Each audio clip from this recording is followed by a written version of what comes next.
Some wounds never truly heal, no matter how many years pass or how deeply we bury them. Every parent's worst nightmare is losing a child.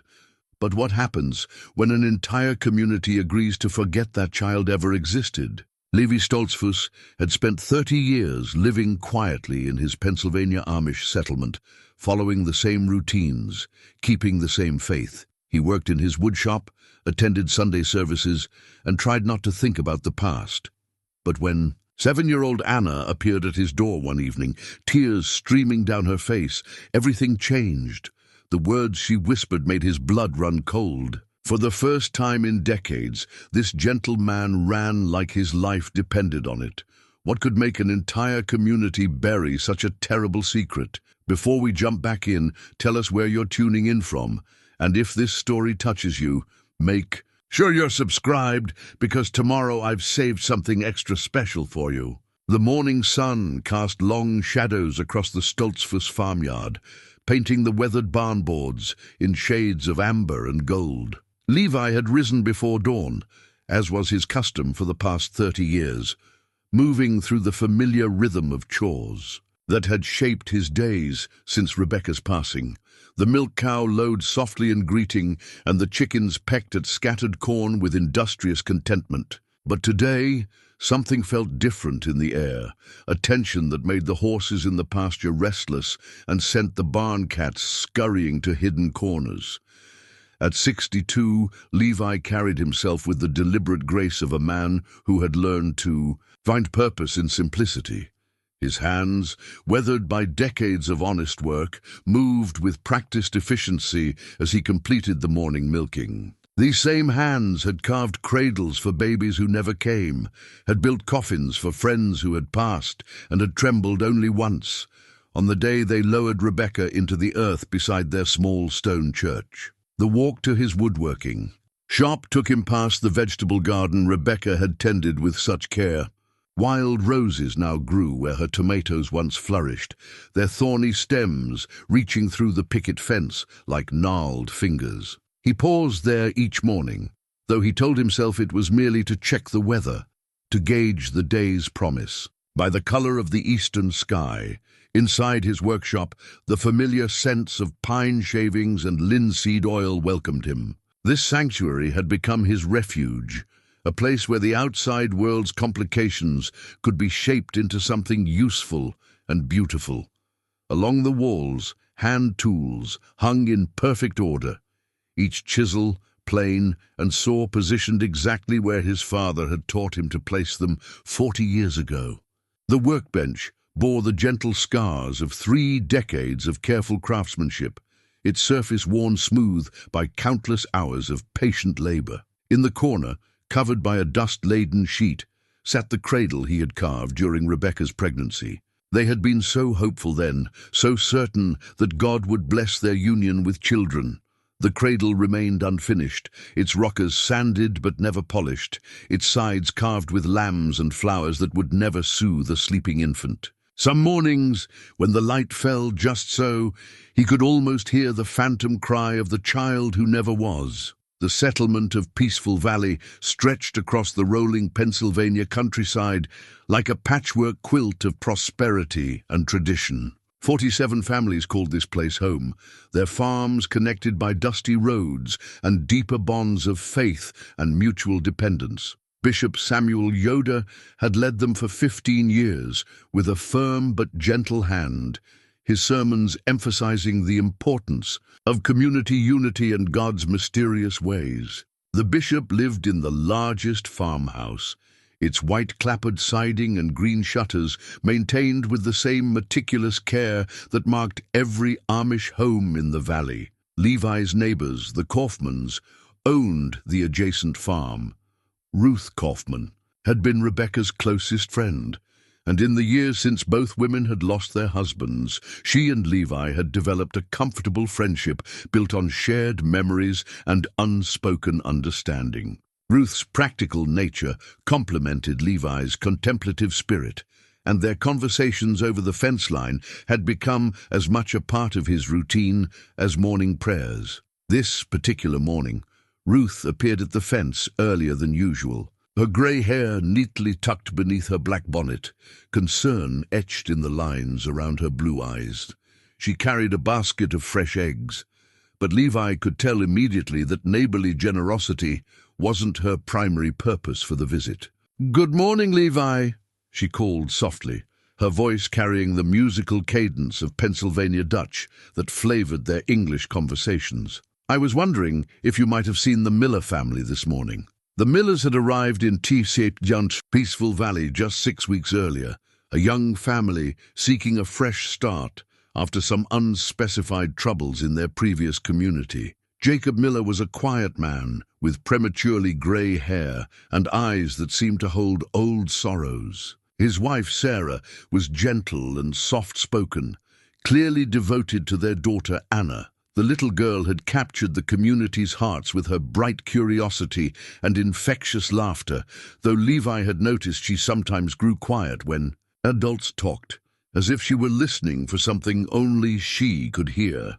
"I haven't seen them this morning," Levi replied, setting down his plane and giving Ruth his full attention. "Is there some trouble?" Ruth shifted the egg basket from one arm to the other, a gesture he recognized as her way of gathering thoughts before speaking difficult words. "Their house appears empty. The milk cow was bawling something fierce when I passed by earlier, her udder full and aching. No smoke from the chimney, and the chickens scattered all over creation. It's not like Sarah to let her morning chores go undone." A peculiar chill ran down Levi's spine, though he couldn't name its source. The Miller family had seemed to be settling in well, despite their initial reserve. Jacob had proven himself a capable farmer and a willing participant in the community's shared labor. Sarah had begun attending the women's quilting circles, and little Anna had started playing with the other children after Sunday services. "Perhaps they've gone to visit family," Levi suggested, though even as he spoke the words, they felt hollow. The Millers had mentioned no relatives, and the Amish rarely traveled without informing their neighbors, especially when livestock required daily care. "That's what I thought at first," Ruth said, lowering her voice, though no one else was within earshot. "But Levi, there's something else. Something that doesn't sit right with me." She glanced around nervously before continuing. "Yesterday evening, just before sunset, I saw little Anna walking alone near your workshop. She seemed upset, crying softly to herself. When I called to her, she looked up with such fear in her eyes, not the kind of fear a child shows when caught doing mischief, but something deeper, something that made my heart ache." Levi's chest tightened at the memory Ruth's words evoked. He had seen Anna too, though from a distance, and had noticed her distress. Something about her small, hunched shoulders, and the way she kept looking over her shoulder, had reminded him of another child, another time when fear had stalked their peaceful valley. "Did she say anything to you?" he asked. "No, she ran off before I could reach her. But Levi, the way she was looking at your workshop, it was like she was waiting for something, or someone, like she knew something we don't." The two friends stood in comfortable silence, each lost in their own thoughts. Around them the morning continued its peaceful progression. A meadowlark trilled from the fence post, and somewhere in the distance the Byler children laughed as they chased their escaped goat through the pasture. Normal sounds of normal life, yet beneath the surface both Levi and Ruth sensed something amiss. "I suppose we should speak with Bishop Samuel," Ruth finally said.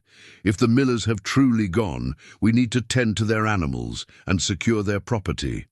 Levi nodded, though part of him resisted the idea of involving the bishop just. Yet Samuel Yoder was a good man, devoted to his flock's spiritual welfare, but he sometimes moved slowly when it came to temporal concerns. The bishop believed firmly that God's timing was perfect and that human worry often interfered with divine providence. While Levi shared this faith, 30 years of loss had taught him that sometimes human action was the instrument through which providence worked.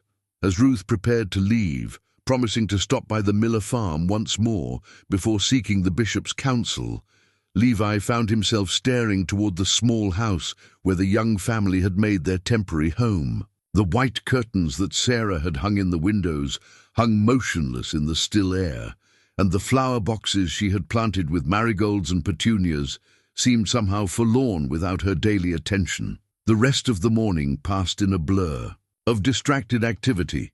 Levi attempted to focus on his current project, a cedar chest commissioned by the Fishers for their daughter's upcoming wedding, but his mind kept wandering to little Anna's tear-streaked face and Ruth's words about the child's fearful expression.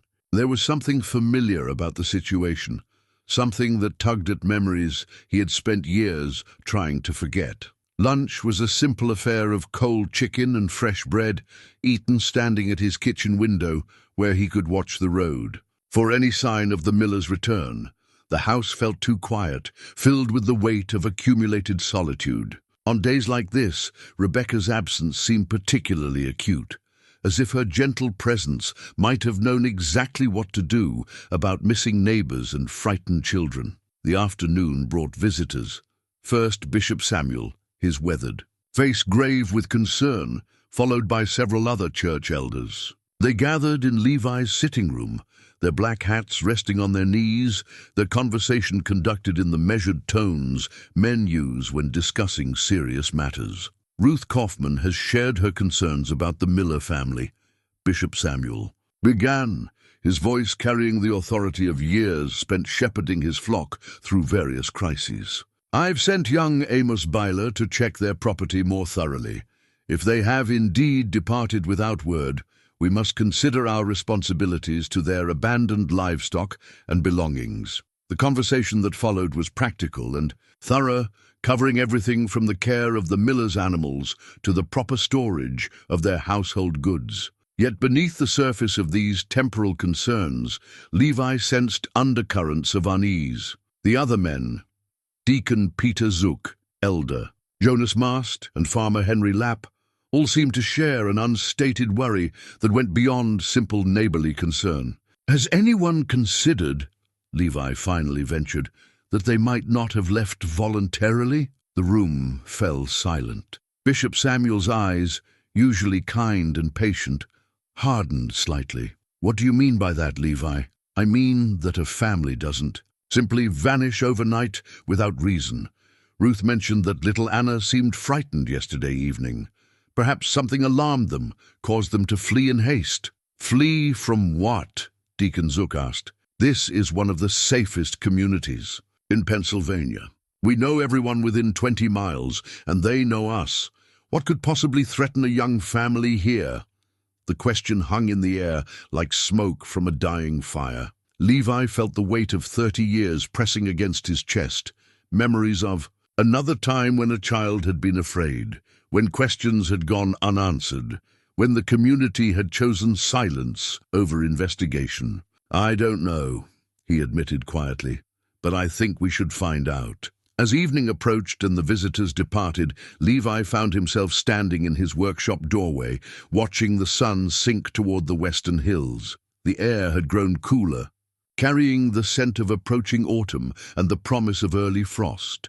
In the distance, he could see smoke rising from chimneys as his neighbors prepared their evening meals and settled into the peaceful routines that marked the end of each day. But tonight, peace felt elusive. Tonight, the shadows seemed deeper, and the silence carried echoes of old fears. As Levi prepared to close his workshop for the day, he noticed something glinting in the grass near his doorstep. Something small and metallic that caught the last rays of sunlight. Bending down, he picked up a child's hair clip, its surface decorated with tiny painted flowers. He recognized it immediately as one Anna Miller had worn to church the previous Sunday, its bright colors a small rebellion against the community's preference for subdued adornment. The clip was bent and scratched, as if it had been dropped in haste or torn from a struggling child's hair. Standing there in the gathering dusk, holding the small artifact of a missing child, Levi felt the weight of history pressing against his heart. Somewhere in the darkness beyond his peaceful valley, answers waited. Answers that might finally lay old ghosts to rest or resurrect nightmares better left buried. The hair clip felt impossibly heavy in Levi's weathered palm as he turned it over, studying its scratched surface in the fading light. His workshop door stood open behind him, spilling yellow lamplight across the threshold where the small ornament had lain waiting to be discovered. The painted flowers, tiny daisies with cheerful yellow centers, seemed to mock the growing darkness that settled over Peaceful Valley like a shroud. He had just slipped the clip into his shirt pocket when movement at the edge of his vision made him turn. A small figure emerged from the shadows between his workshop and the old oak tree that marked the boundary of his property. His heart lurched as he recognized the familiar silhouette, even in the dim twilight. Anna Miller stumbled toward him, her small frame trembling with exhaustion or fear, perhaps both. Her prayer covering had come loose, allowing dark hair to fall in tangles around her pale face. The simple blue dress she wore was torn at the hem and stained with grass and dirt, as if she had been running through fields and hiding in ditches. But it was her eyes that stopped Levi's breath in his throat, wide with terror, darting constantly over her shoulder as if expecting pursuit. "Anna?"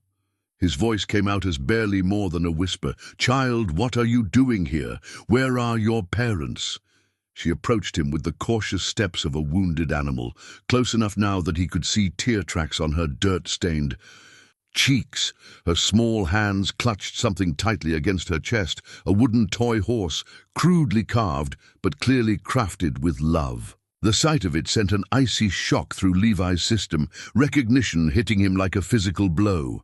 The horse was identical to one he had carved 30 years ago, down to the flowing mane and the slight irregularity in the left front leg where his knife had slipped. It was impossible.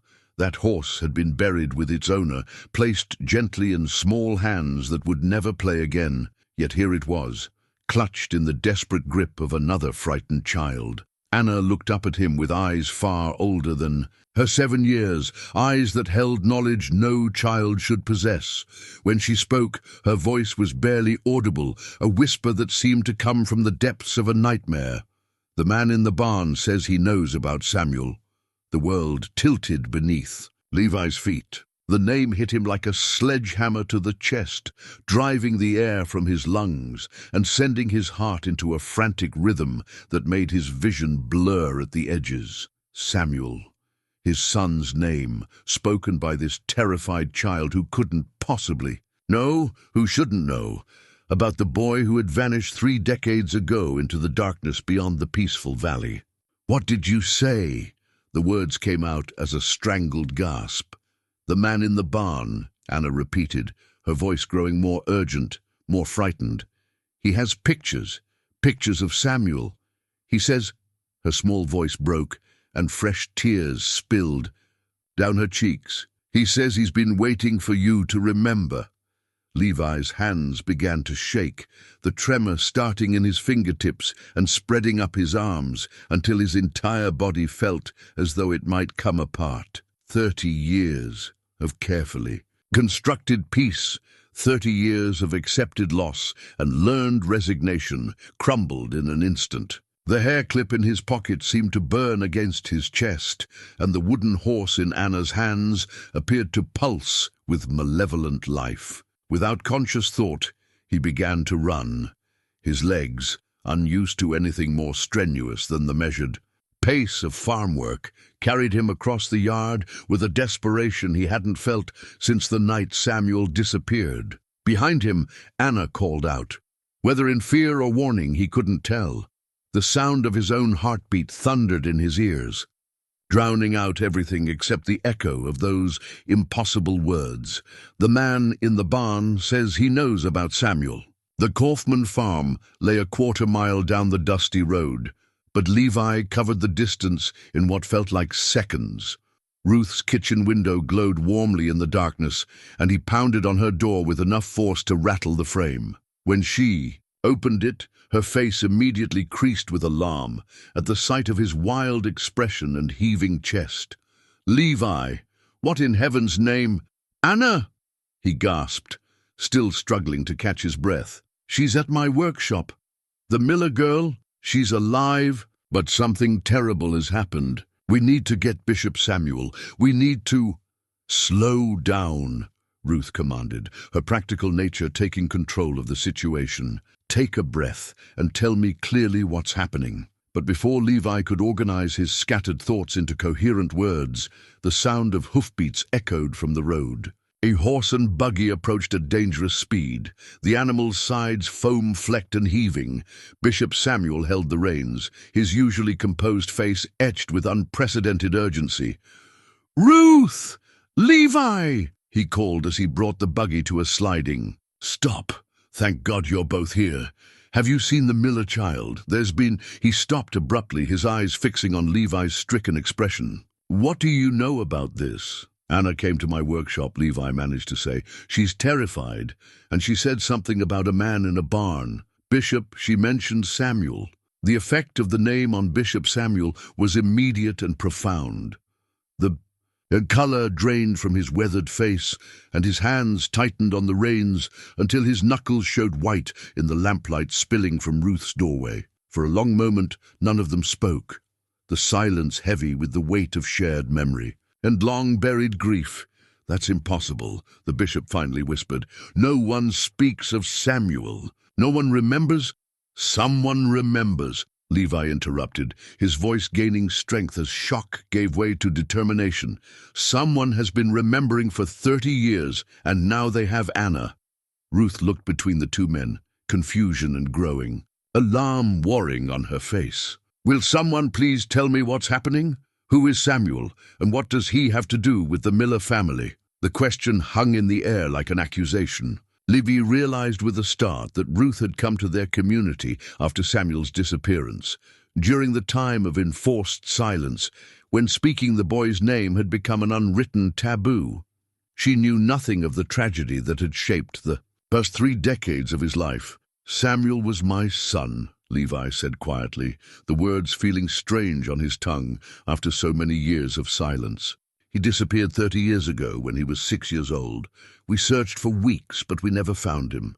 The community decided, we all decided, that it was God's will, that we should accept the loss and move forward in faith. But children don't just disappear," Ruth protested. "Surely there was some investigation, There was," Bishop Samuel interrupted, his voice heavy with old regret. "But when the searches proved fruitless and the outside authorities began asking questions that threatened our community's privacy, we chose to handle the matter internally. We believed that our faith demanded acceptance of God's mysterious ways." Levi stared at the bishop, seeing him clearly for perhaps the first time in decades. The man who had counseled patience and acceptance, who had discouraged questions and encouraged forgetting, suddenly looked old and frail in the lamplight. Had there been more to his insistence on silence? Had there been reasons beyond faith for his determination to let sleeping sorrows lie? "We need to get Anna," Levi said, his voice cutting through the weight of memory and recrimination. "Whatever's happening, whatever this means, we need to make sure she's safe." The 3 of them climbed into Bishop Samuel's buggy, the horse still, breathing hard from its earlier exertion. The ride back to Levi's farm passed in tense silence, each lost in their own thoughts and fears. As they approached the workshop, its open door spilling light into the darkness, Levi's heart sank. Anna was gone. The threshold where she had stood clutching the impossible wooden horse was empty. Only the bent grass where her small feet had pressed showed any evidence that she had been there at all. Levi searched frantically around the building, calling her name into the darkness, but found nothing except the lingering scent of a child's fear and the oppressive weight of history repeating itself. In his pocket, the hair clip seemed to pulse with accusation. Somewhere in the night, another child had vanished, carrying with her the name of a boy who had been erased from memory and the promise of answers that might finally explain 3 decades of silence. The wooden horse was gone too, taking with it the impossible evidence that someone, somewhere, had been keeping the memory of Samuel Stoltzfus alive while his own father had learned to forget. Sleep eluded Levi that night, though he lay in his bed listening to the familiar creaks and sighs of the old farmhouse until dawn crept across the eastern hills. Anna's words echoed in his mind like a prayer gone wrong. The man in the barn says. He knows about Samuel. Each time he closed his eyes, he saw the wooden horse clutched in her small hands, identical to the one he had carved with such hope 30 years ago. As soon as proper light touched his bedroom window, he rose and dressed, his movements mechanical and purposeful.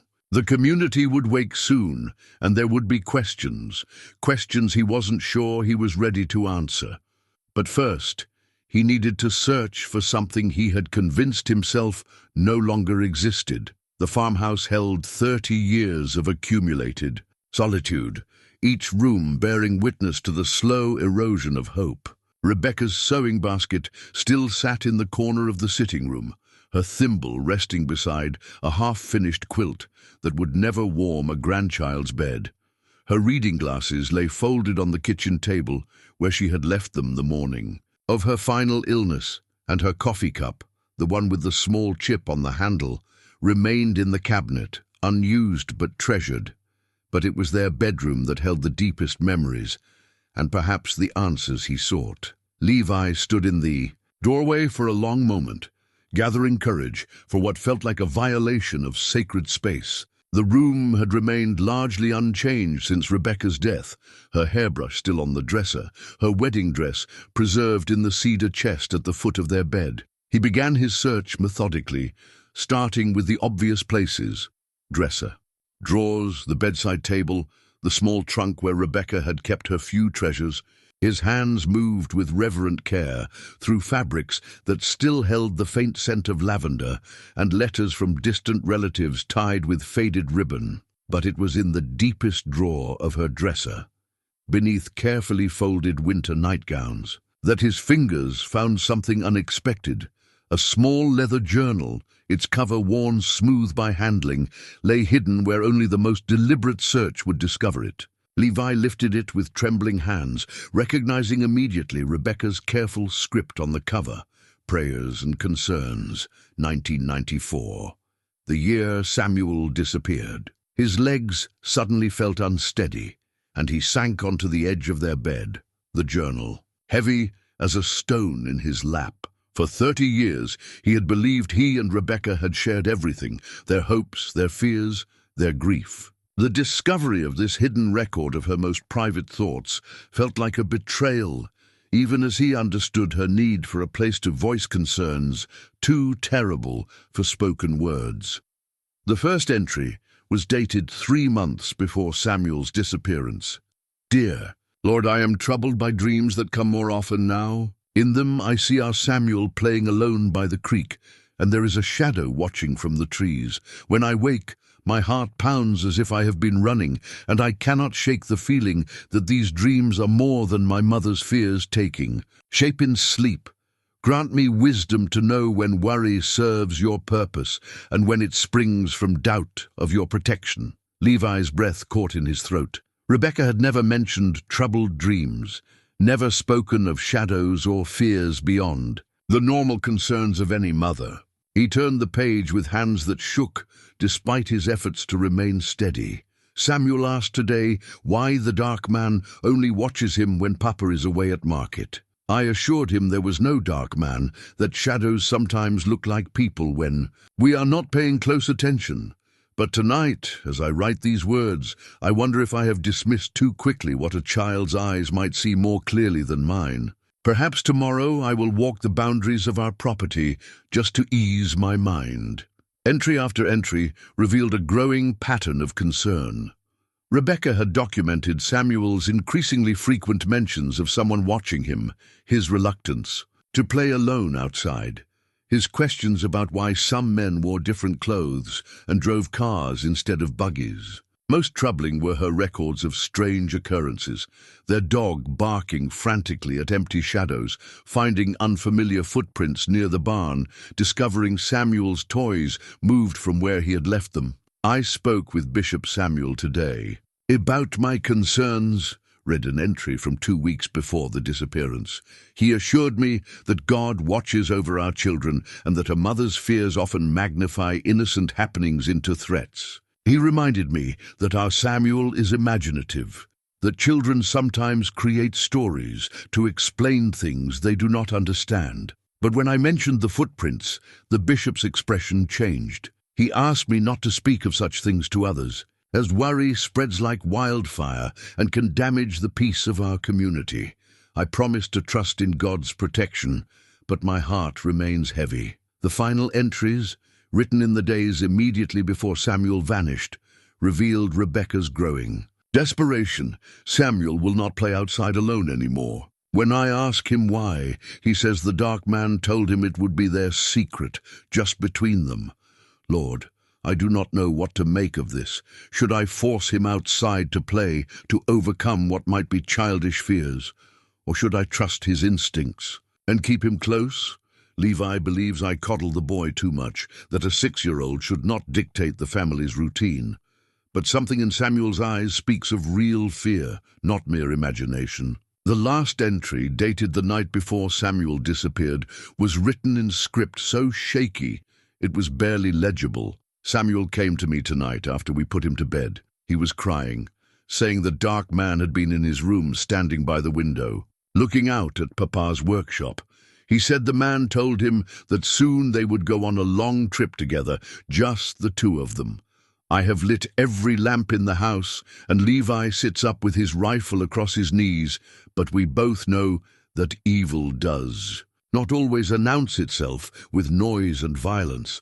Sometimes it comes wearing friendly smiles and speaking gentle words to trusting children. God forgive me, but I am afraid of tomorrow. Levi closed the journal with hands that trembled so violently he nearly dropped it. 30 years of guilt crashed over him like a collapsing wall. While he had been focused on farm work and community responsibilities, Rebekah had been documenting a growing threat that neither of them had fully understood. Her careful records painted a picture of someone systematically grooming their son, gaining his trust while remaining invisible to adult eyes. The worst part was the realization that he had dismissed her concerns as a mother's natural worry. When she had tried to speak about Samuel's fears, he had gently but firmly redirected the conversation toward faith and acceptance. He had been so certain that their community's isolation protected them from the dangers that plagued the outside world. A soft knock at the front door interrupted his anguished reverie. Levi hastily tucked the journal into his shirt and made his way downstairs, expecting to find Ruth, or perhaps Bishop Samuel, come to discuss the previous night's events. Instead, he opened the door to find young Amos Byler, his face flushed with excitement and exertion. "Mr. Stoltzfus," the 16-year-old said breathlessly, "Bishop Samuel sent me to fetch you. They've found something at the Miller place, something you need to see." The ride to the Miller farm passed in a blur of autumn countryside and mounting dread. Amos drove the buggy with the reckless confidence of youth, while Levi clutched Rebekah's journal beneath his coat and tried to prepare himself for whatever discovery awaited. The Miller farmhouse stood empty and forlorn in the morning light, its windows staring blindly across fields where the unharvested corn rustled in the breeze. Several buggies were already gathered in the yard, and Levi could see Bishop Samuel deep in conversation with Deacon Zook and Elder Mast. Ruth stood apart from the men, her arms crossed and her expression troubled. "What have you found?" Levi asked as he approached the group. Bishop Samuel turned, his face grave. "We've searched the house thoroughly. The family departed in great haste, clothing scattered, meals abandoned, half-eaten, valuables left behind. But in the child's bedroom, we discovered something that troubles me greatly." He led Levi into the house and up the narrow stairs to Anna's room. The small space showed signs of hurried packing, dresser drawers pulled open, toys scattered across. The floor, bed covers thrown back as if someone had been roused from sleep. But it was what lay on the nightstand that drew Levi's attention. Another wooden horse, this one painted in bright colors that violated every precept of Amish simplicity. But beneath the cheerful paint, Levi could see the familiar lines of his own craftsmanship, the slight imperfection in the left front leg that marked it as surely as a signature. "How many of these did you carve, Levi?" Bishop Samuel asked quietly. "Only one," Levi whispered. "Only one, and it was buried with Samuel 30 years ago." The room fell silent, except for the whisper of wind through the open window and the distant sound of Ruth calling from downstairs. Someone had been recreating his work, copying the toy he had made for a son who would never grow old enough to outgrow such simple pleasures. As he stared at the impossible horse, Levi felt the weight of Rebecca's journal against his chest and understood with terrible clarity that the past was not buried at all. Someone had been keeping it alive, nurturing it, waiting for the right moment to bring it back into the light. And now, Anna Miller, a child who bore an unsettling resemblance to Samuel at the same age, had vanished into the same darkness that had claimed his son 3 decades ago. The painted wooden horse seemed to mock them from its place on Anna's nightstand, its bright colors an affront to the muted tones of Amish life. Levi found himself unable to look away from it, his mind struggling to reconcile the impossible evidence before him with 30 years of accepted reality. Somewhere in the depths of his memory, he could hear Samuel's laughter as he played with the original horse, his small voice making galloping sounds as he raced the toy across the kitchen floor. "We need to talk privately," Levi said to Bishop. "Samuel," his voice rough with emotion, "there are things about Samuel's disappearance that you need to know, things Rebecca recorded that we never discussed." The bishop's eyes flickered with something that might have been relief or fear. "Not here," he said quietly, glancing toward the other men who were examining the scattered contents of Anna's room. "Come to my study after evening prayers. And, Levi, bring whatever it is you found." The afternoon crawled by with agonizing slowness. Levi returned to his farm and attempted to lose himself in the familiar rhythms of work, but concentration proved impossible. Every sound, a bird taking flight, the creak of the barn door, footsteps on gravel, sent his heart racing with the hope and fear that Anna might have returned. Rebecca's journal burned like a coal in his coat pocket, its revelations demanding attention he wasn't yet ready to give. As evening approached, he made his way to Bishop Samuel's large farmhouse, its windows glowing warmly against the gathering dusk. The bishop's study was a sanctuary of learning and contemplation, its walls lined with theological texts and community records dating back to their settlement's founding. Samuel sat behind his massive oak desk, his usually composed demeanor replaced by an expression of profound weariness. "Show me what you've found," he said without preamble. Levi placed Rebecca's journal on the desk between them, its worn leather cover suddenly seeming fragile and insubstantial. As Bishop Samuel read, his face grew increasingly pale, and in times he stopped to remove his spectacles and clean them with trembling hands. "Dear God," he whispered after finishing the final entry. "She documented everything, all the signs we missed, all the warnings we ignored. You knew," Levi said, his voice flat with accusation. "When I came to you about Samuel's disappearance, when I wanted to involve the outside authorities, you already knew there had been threats." Bishop Samuel closed the journal with a sound like a coffin lid falling. "I suspected. There had been reports from other communities, children going missing, families disrupted by investigations that ultimately led nowhere.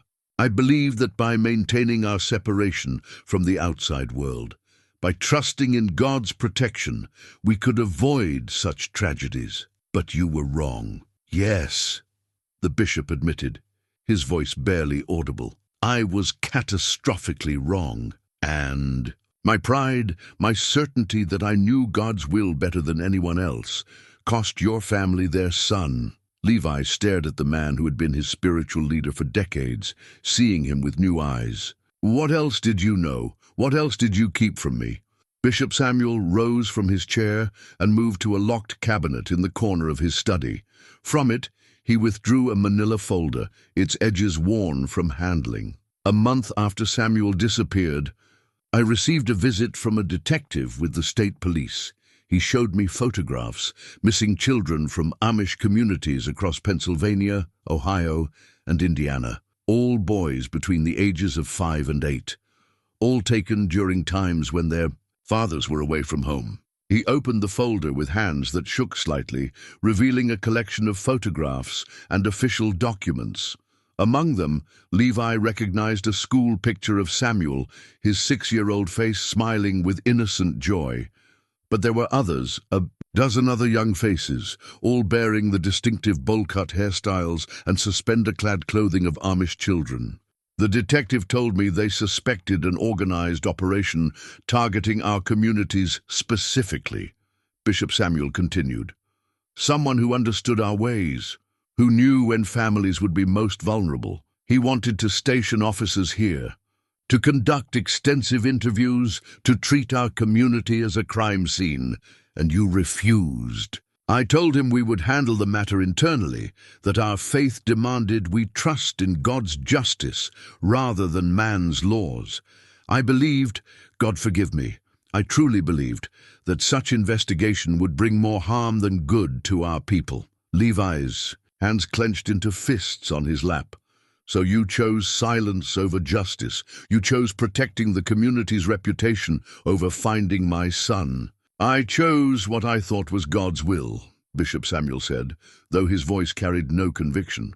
But in the weeks that followed, I began to receive letters. Anonymous letters that arrived at odd hours, left where only I would find them. He reached into the folder again and withdrew several sheets of paper, each covered in neat, precise handwriting. The author claimed to know what had happened to Samuel. He said the investigation would only endanger other children, that the police would never understand the forces they were dealing with. He promised that Samuel was safe, that he was being well cared for, that he would grow up in a better place. Levi snatched the letters from the bishop's hands, scanning the eerily calm prose with growing horror. The writer spoke of Samuel as if he were a treasured possession, describing his intelligence and gentle nature with the fondness of a proud parent. Most disturbing were the intimate details. Samuel's fear of thunderstorms, his habit of humming. While he worked, his love for the wooden horse his father had carved. This person had been watching him for months, Levi said, his voice hoarse with rage. They knew everything about my son, and you never told me these letters existed. I was afraid, Bishop Samuel admitted, afraid of what the truth might do to you, to our community. The letters stopped coming after a few months, and I convinced myself that perhaps the writer was correct, that Samuel was being cared for somewhere, that he would return when God willed it. And now Anna Miller has disappeared. And you think, this is connected. I think the same evil that took Samuel has returned, the bishop said heavily. The Miller family, Jacob told me they had come here seeking information about missing children in Amish communities. He showed me newspaper clippings, police reports, evidence of a pattern that spans decades. I thought he was simply a concerned father, but now I wonder if they came here knowing more than they admitted. Levi set the letters aside and focused on the photographs of missing children. Each face represented a family's devastation, a community's failure to protect its most vulnerable members. But it was the final photograph in the collection that stopped his breath entirely. The picture showed a man in his 30s, clean-shaven in the Amish manner, but wearing English clothes. His face was partially obscured by shadow, but his build and posture seemed familiar. More disturbing was the notation written on the back in Bishop Samuel's careful script. Thomas Brennan, questioned in connection with multiple disappearances, released due to lack of evidence. You know this man, Levi said, studying the bishop's expression. I met him once, years ago. He came to our community claiming to be a journalist, writing about Amish traditions. Seemed knowledgeable about our ways, spoke Pennsylvania Dutch fluently. I gave him permission to observe our Sunday services, even invited him to share a meal with my family. When was this? 3 months before Samuel disappeared. The room fell silent, except for the ticking of the mantel clock and the distant sound of horses in the pasture. Levi felt pieces of a terrible puzzle beginning to arrange themselves in his mind.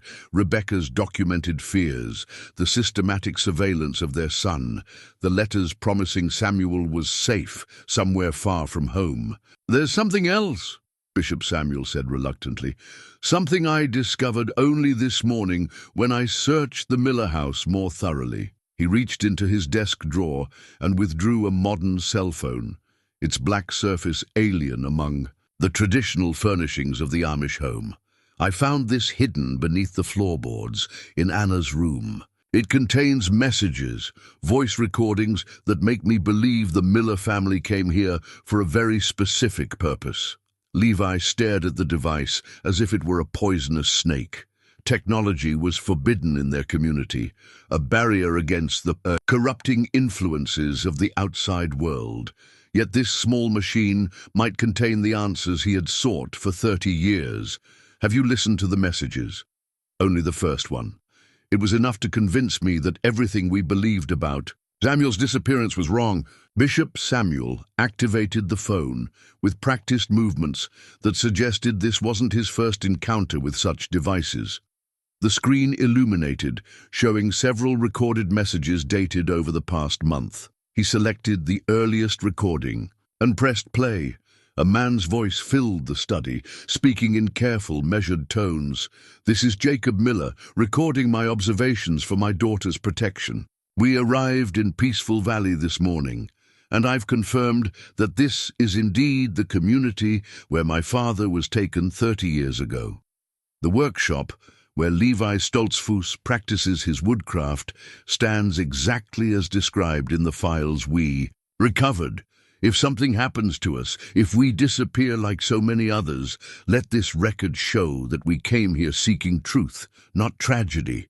The recording continued, but Levi no longer heard the words. The blood rushing in his ears drowned out everything except the impossible, life-altering revelation that Jacob Miller had just referred to Samuel as his father. Anna wasn't just a random victim. She was his granddaughter, and Samuel, his lost boy, the child whose memory he had been forced to bury, was alive. The world spun around Levi as the full implications of Jacob Miller's recorded words crashed over him like a dam bursting. Samuel was alive.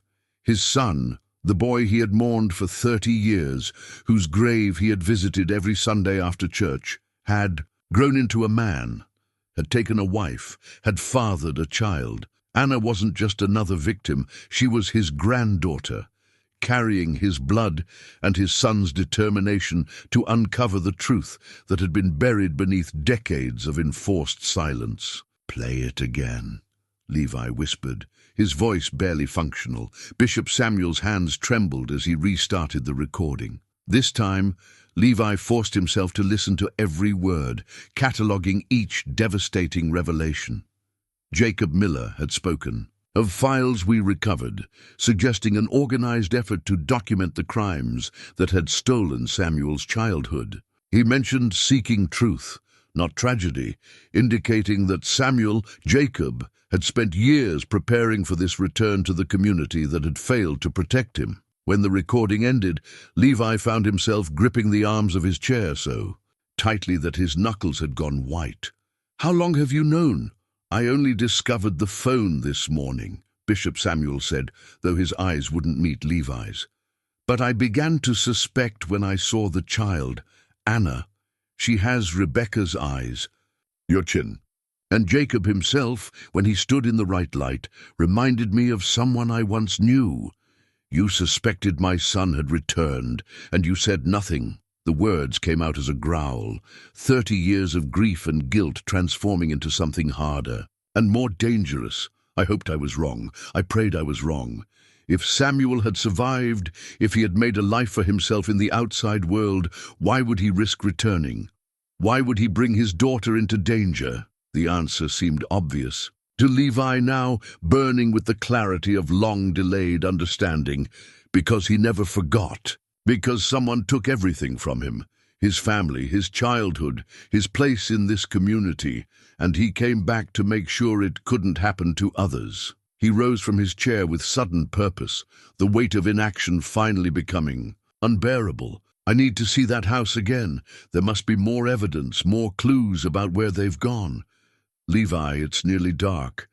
Whatever you hope to find can wait until morning. 30 years have been long enough, Levi replied, his voice carrying an authority that made Bishop Samuel step back. My son has been searching for me, while I've been content to let sleeping sorrows lie. If Anna is in danger, if my granddaughter is facing the same evil that took Samuel, then every moment we delay could be her last. The Miller farmhouse stood dark against the star-filled sky, its empty windows reflecting the beam of Levi's lantern as he approached. Bishop Samuel had reluctantly agreed to accompany him, though the older man's steps dragged with obvious reluctance. The house felt different in the darkness, not just empty, but haunted by the urgency of departure and the weight of secrets finally brought to light. Anna's bedroom drew Levi like a magnet.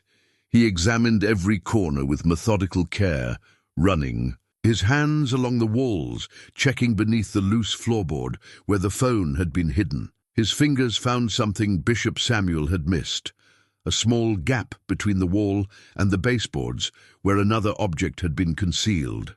The item that emerged was a folded piece of paper, yellowed with age and worn soft from handling.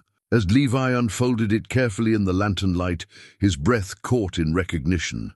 It was a child's drawing, executed in the careful strokes of a 6-year-old hand. The image showed a farmhouse with a barn, horses in a pasture, and 2 figures, standing in front of a workshop, one tall, one small, both wearing the broad-brimmed hats and suspenders of Amish men. At the bottom of the page, in the uncertain letters of early literacy, someone had written, "Me and Papa making furniture." Levi's vision blurred as tears he had held back for decades finally broke free. This was Samuel's drawing, created in the weeks before his disappearance, preserved somehow through 30 years of separation and loss. But it was the second drawing beneath the first that truly broke his heart. This image was rendered in an older hand, more skilled, but carrying the unmistakable style of the first. It showed the same farmhouse, the same barn, but now there were 3 figures, the tall man, the smaller figure grown to adulthood, and a tiny form with ribbons in her hair. At the bottom, in careful adult script, someone had written, "Going home." He kept the original drawing all these years, Bishop Samuel said softly, studying the papers over Levi's shoulder. And then he drew a new one, showing what he hoped would happen when he brought his daughter home. But someone stopped him. Levi carefully refolded the drawings, tucking them into his coat beside Rebecca's journal. Someone who knew he had returned, who recognized the danger his investigation posed. They searched the rest of the house with increased urgency, finding evidence of lives interrupted midstream. In the kitchen, a half-eaten meal still sat on the table, the bread hard and the milk soured. Sarah's sewing basket lay overturned in the sitting room, spools of thread scattered across the floor as if someone had left in great haste. But it was in Jacob's study, a small room behind the kitchen, that they discovered the true scope of what Samuel had been investigating. The walls were covered with maps, newspaper clippings, and photographs connected by lengths of red string. A pattern emerged that took Levi's breath away. Dozens of communities across multiple states, each marked with dates and numbers. The numbers, he realized with growing horror, represented missing children. "Dear God," Bishop Samuel whispered, studying a map of Pennsylvania that showed their own community highlighted in red. "This isn't just about Samuel.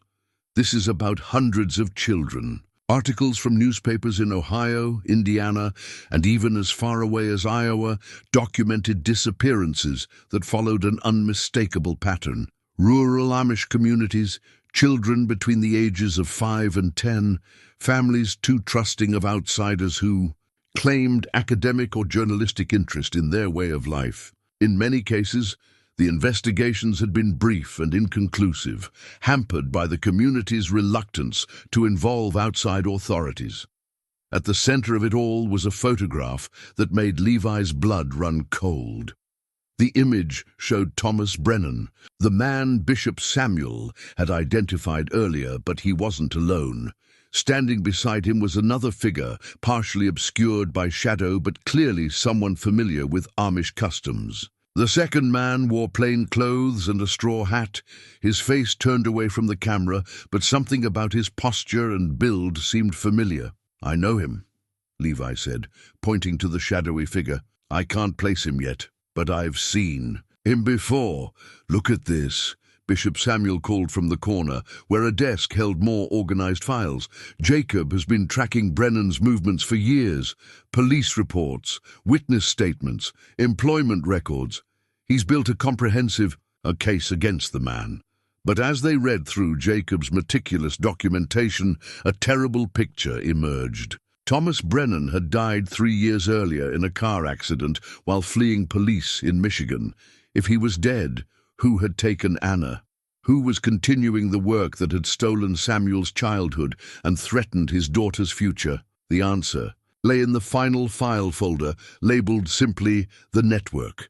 Inside, Jacob had documented evidence of a larger organization that had been operating for decades, using Brennan as their scout and recruiter, while others handled the actual disappearances and trafficking. The network had survived Brennan's death, adapting and continuing their predation on vulnerable communities. Most chilling was a handwritten note in Jacob's careful script. "They know I'm here. Someone in the community has been reporting our movements, our questions. Trust no one in authority. Protect Anna at all costs." As Levi read these words, understanding finally dawned with sickening clarity. The danger hadn't come from outside their community at all. It had been growing from within, nurtured by someone they trusted, someone who had access to their children and their secrets.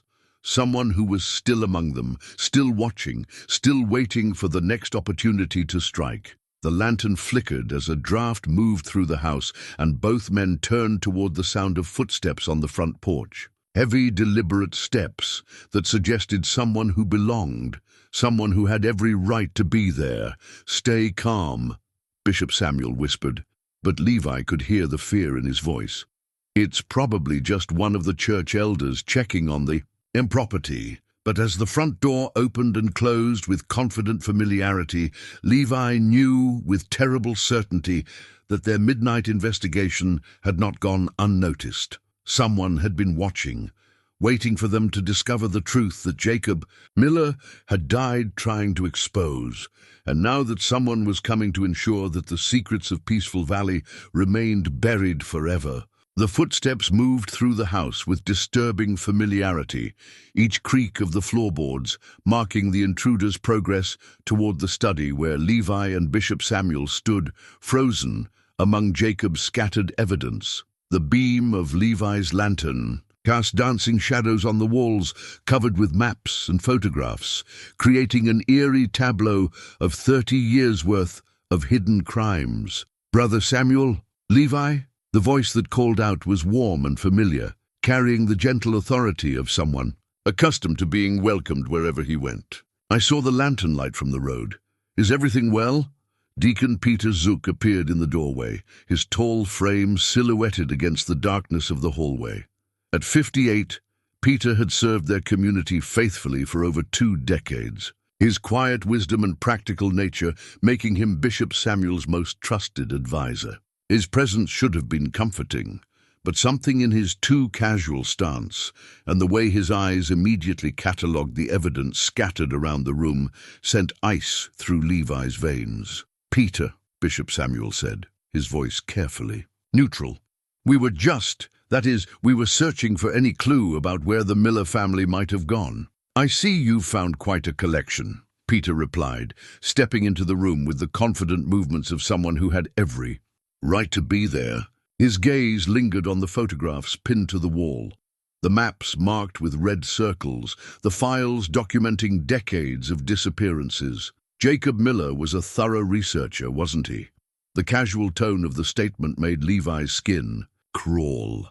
There was no surprise in Peter's voice, no shock at discovering evidence of such widespread evil. Instead, there was something that sounded disturbingly like familiarity. "You knew," Levi said, the words emerging as barely more than a whisper. "You knew what Jacob was investigating." Peter's expression didn't change, but something shifted in his eyes, a hardness that Levi had never seen before, as if a mask had slipped to reveal something cold and calculating beneath. "I knew that Jacob Miller was asking dangerous questions, stirring up matters that were better left alone. I tried to discourage his curiosity through gentle means, but he proved surprisingly persistent." "Gentle means!" Bishop Samuel's voice cracked with growing horror. "Peter, what are you saying?" "I'm saying that some secrets serve a greater purpose than the temporary comfort of ignorant families." Peter moved further into the room, and Levi noticed for the first time that the deacon's hands were stained with what looked like fresh soil. The work that Thomas Brennan began was too important to die with him, too profitable, too perfectly organized to simply abandon. Understanding crashed over Levi like a physical blow. Peter Zook, the man who had counseled him through his grief, who had helped search for Samuel, who had attended every funeral and baptism in their community for 20 years, was the shadow figure in Brennan's photograph. He was the insider, who had identified targets, who had provided access and information, who had ensured that investigations died quietly and families learned to accept their losses in faithful silence. "Where is Anna?" Levi demanded, his voice rough with rage and fear. "Safe," Peter replied with disturbing calm. "Just as Samuel was safe, just as all the children have been safe. They're given new lives, new families, who can provide opportunities that isolated communities like ours could never offer." Samuel thrived in his new environment, educated, successful, married to a loving woman. Surely that's better than a life of manual labor and limited horizons. "You destroyed his childhood. You stole him from his family." "I gave him a future," Peter corrected, "just as I'm giving Anna a future. The families who receive these children are carefully selected, thoroughly vetted. They provide advantages that—" "You're selling children," Bishop Samuel interrupted, his voice hollow with disbelief. "You've been trafficking Amish children for decades, using your position in our community to identify and deliver them to predators." Peter's expression hardened. "I've been providing opportunities for exceptional children to escape the limitations of this life. The buyers aren't predators. They're wealthy families, desperate for children, willing to pay extraordinary sums to provide loving homes. Everyone benefits except for the biological parents, and their suffering is temporary compared to the lifetime of advantages their children receive." Levi felt bile rise in his throat as the full scope of Peter's rationalization became clear. The man had convinced himself that destroying families was an act of mercy, that stealing children was a form of charity. How many times had Peter comforted grieving parents while knowing exactly where their children had gone? How many funerals had he attended for children who were actually alive in distant states, growing up with new names and no memory of their origins? "Samuel remembered," Levi said. "He came back. He was investigating you, building evidence to expose everything you've done." "Samuel was a complication," Peter admitted. "I had hoped that 30 years would be enough time for him to forget, to move on with his new life. When I learned he was asking questions, making contact with other victims' families, I tried to discourage him through warnings. But he proved as stubborn as his father." The casual cruelty of the statement ignited something primal in Levi's chest. This man had stolen his son, had watched him grieve for 30 years, had offered comfort while knowing it was all built on lies. Worse, he had taken Anna, his granddaughter, the child he had never known existed until tonight, and spirited her away to continue the cycle of horror that had begun with Samuel's disappearance. "Where is she?" Levi repeated, his hands clenching into fists. "Beyond your reach," Peter said. "The transaction has already been completed." By morning, she'll be on her way to a new life with a family that has been waiting years for a daughter exactly like her. They'll give her everything: education, opportunities, a chance to see the world beyond these narrow valleys, a chance to forget her father, her grandfather, everyone who loves her. Love isn't enough, Peter replied with infuriating certainty. Love doesn't provide college educations or career opportunities or exposure to art and culture. These children are exceptional, too exceptional to waste on lives of agricultural drudgery and religious superstition. Bishop Samuel had been listening to this exchange with growing horror, his face pale in the lantern light. "The letters," he said suddenly, "the anonymous letters I received after Samuel disappeared, those were from you, weren't they? You knew exactly where he was because you had arranged his placement." "I tried to give you comfort," Peter said. "I told you he was safe and well cared for because he was. The family that raised Samuel provided him with opportunities that would have been impossible here. He became a successful businessman, married a wonderful woman, fathered a beautiful daughter. Isn't that better than wondering for decades whether he was dead in some ditch?" "It's built on lies," Levi exploded. "Everything about his life was stolen from him: his identity, his family, his choice about what kind of man he wanted to become." "And yet he chose to return," Peter pointed out with cold logic. "He chose to risk everything he had built to come back to this place and stir up old sorrows. That tells me that perhaps his new family didn't provide the satisfaction I had hoped." The admission hung in the air, like a toxic cloud. Peter had just confessed to orchestrating Samuel's kidnapping, to maintaining surveillance on his new life, to taking Anna when Samuel's investigation threatened to expose the network. Yet he spoke of it all with the calm detachment of someone discussing crop rotations or weather patterns. "Where is Jacob?" Bishop Samuel asked. "Where are Samuel and his wife?" Peter's smile was thin and cold. "Samuel made the mistake of trying to confront me directly. He came to my farm 3 nights ago with his ridiculous evidence and his demands for justice.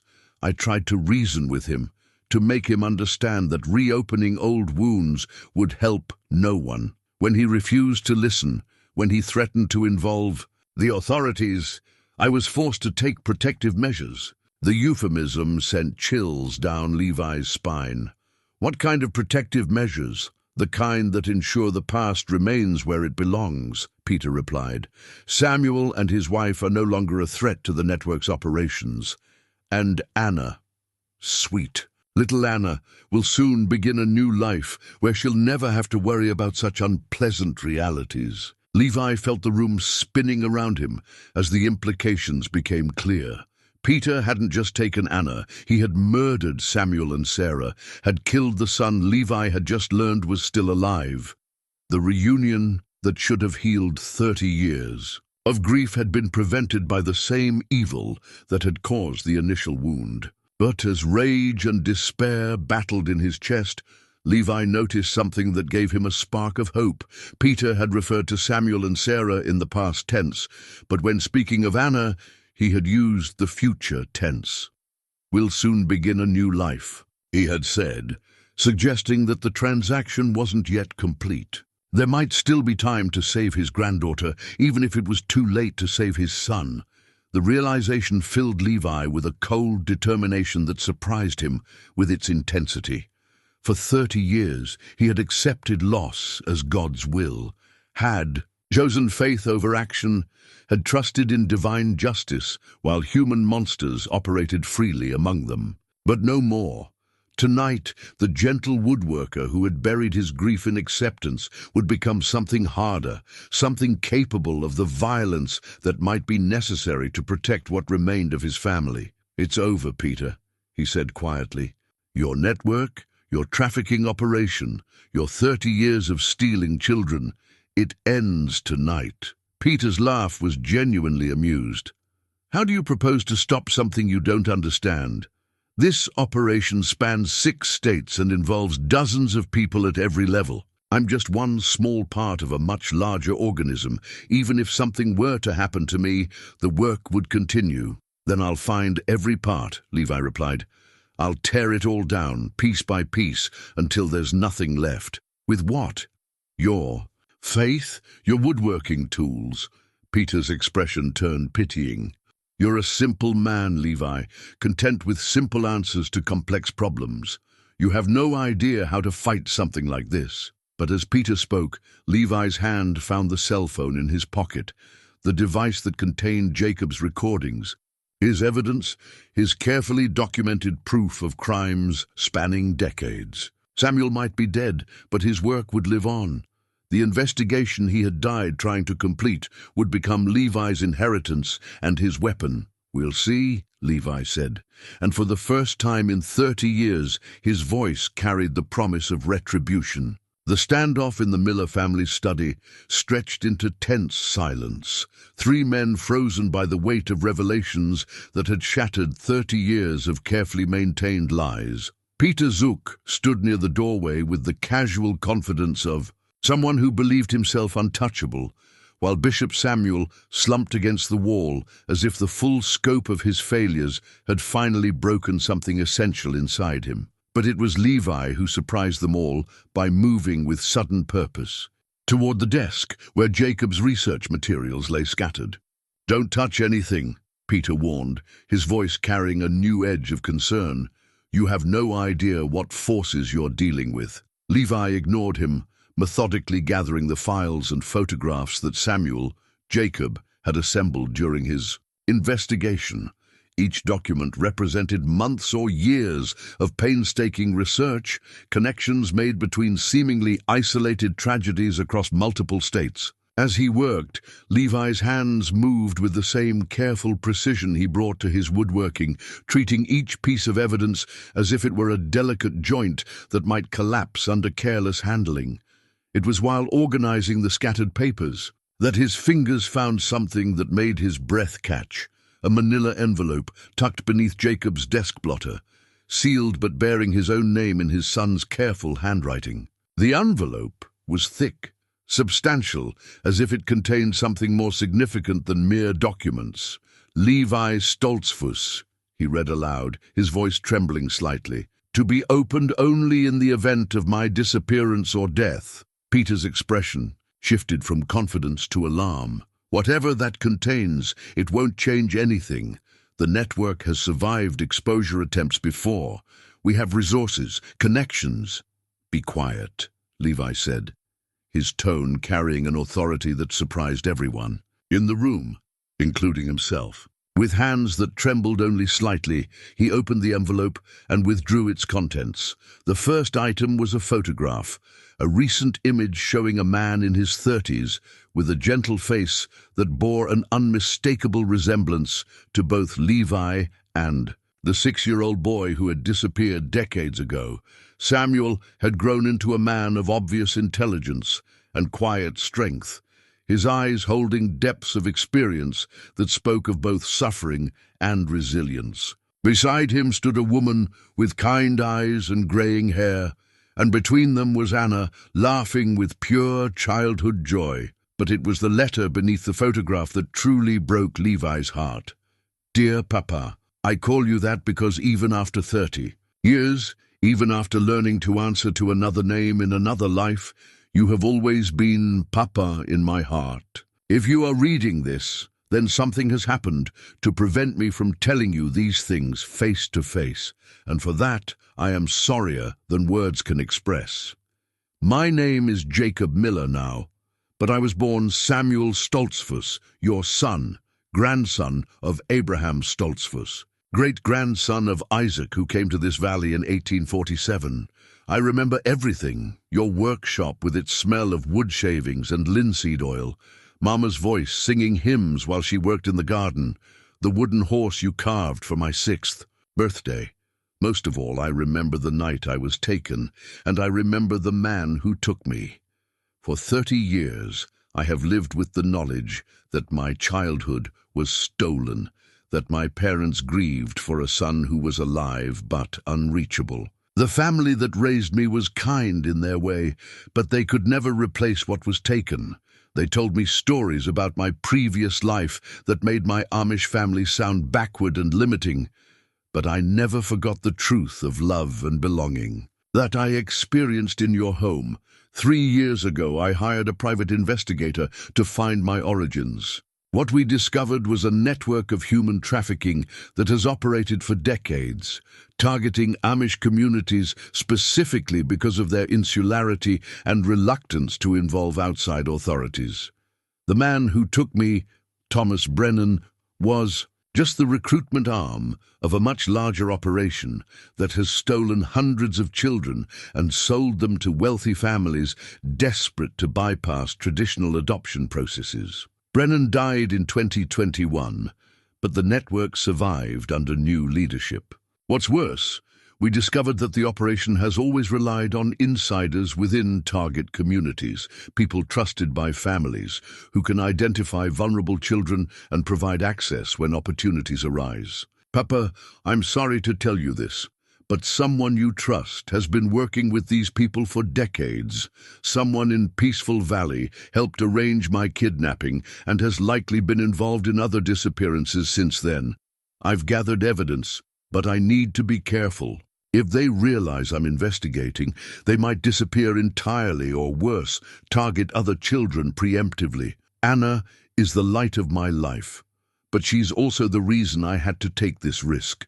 She deserves to know her grandfather, to understand where she comes from and who she really is.